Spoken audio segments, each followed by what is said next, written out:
കൊല്ലേണ്ടതാണ്. ഇവൻ മരിക്കേണ്ടവനാണെന്ന് എനിക്കറിയാം. പക്ഷേ സ്വന്തം അച്ഛന്റെ ജീവന് വേണ്ടി നിലവിളിക്കുന്ന ഈ കൊച്ചു കുഞ്ഞിന്റെ മുന്നിൽ വെച്ച് അരുത്. താലി നഷ്ടപ്പെട്ടേക്കാവുന്ന ഈ ഭാര്യയുടെ മുന്നിൽ വെച്ച് അരുത് മോനെ. ഇങ്ങനെ ഒരു കൊലപാതകം മൂലം സ്വന്തം മകൻ നഷ്ടപ്പെട്ടു പോയേക്കാവുന്ന ഈ അച്ഛന്റെ മുന്നിൽ വെച്ച് അരുത് മോനെ.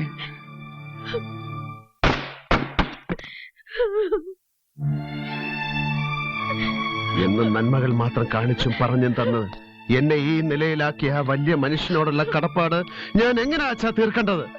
നിന്നാൽ നയിക്കപ്പെടാൻ ആഗ്രഹിക്കുന്ന ഒരു സമൂഹത്തിന്റെ മുന്നിൽ നായകനായി നിന്ന് സുഹറയും രാധയും നിന്റെ അമ്മയും ഞാനും ഉൾപ്പെടുന്ന ഈ തെരുവിന്റെ രക്ഷകനായി നിന്ന് നീ സ്നേഹിക്കുകയും നിന്നെ സ്നേഹിക്കുകയും ചെയ്യുന്നവരുടെ നാഥനായി നിന്ന്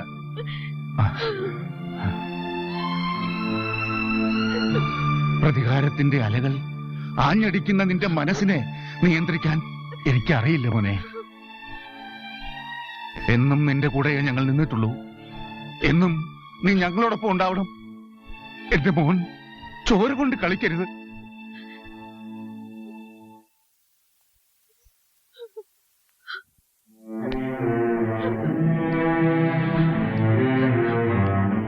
ഇവൻ നിമിത്തം എരിയുന്ന ഈ തെരുവിന്റെ കനൽ ഇവനെ തന്നെ ദഹിപ്പിക്കുന്നതിന് മുമ്പ് എങ്ങോട്ടെങ്കിലും രക്ഷപ്പെട്ടോളാൻ പറയൂ. ഇവിടെ ഇപ്പൊ സുരക്ഷിതമല്ല. പുറത്തെന്റെ വണ്ടിയും ഡ്രൈവറും ഉണ്ട്. രവിശങ്കർ മനസ്സറിഞ്ഞൊരുത്തിനെ രക്ഷിച്ചാൽ അവൻ രക്ഷപ്പെട്ടിരിക്കണം.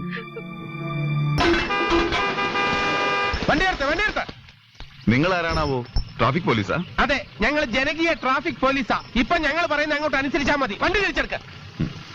മുന്നോട്ട് വെച്ച കാല് പിന്നോട്ടെടുത്ത ശീലമില്ല ഏട്ടാ. പിന്നെ ചേട്ടോ, എന്തിനാ വെറുതെ ഒരു ഈഗോ? വണ്ടി തിരിച്ചു വിട്ടേക്ക്.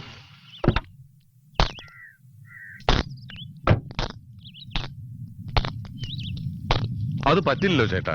എനിക്ക് ഈ വഴി പോയോ. ഇവനോടൊന്നും മര്യാദക്ക് പറഞ്ഞിട്ട് കാര്യമില്ല. നിന്നോട് മലയാളത്തിലല്ലേ പറഞ്ഞ വണ്ടി എടുത്തോണ്ട് പോവാൻ?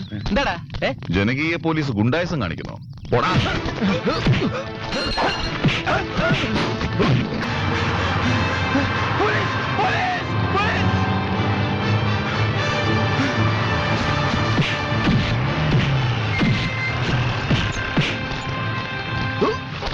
താനിവിടെ കിടന്നധികം വിളയല്ലേ?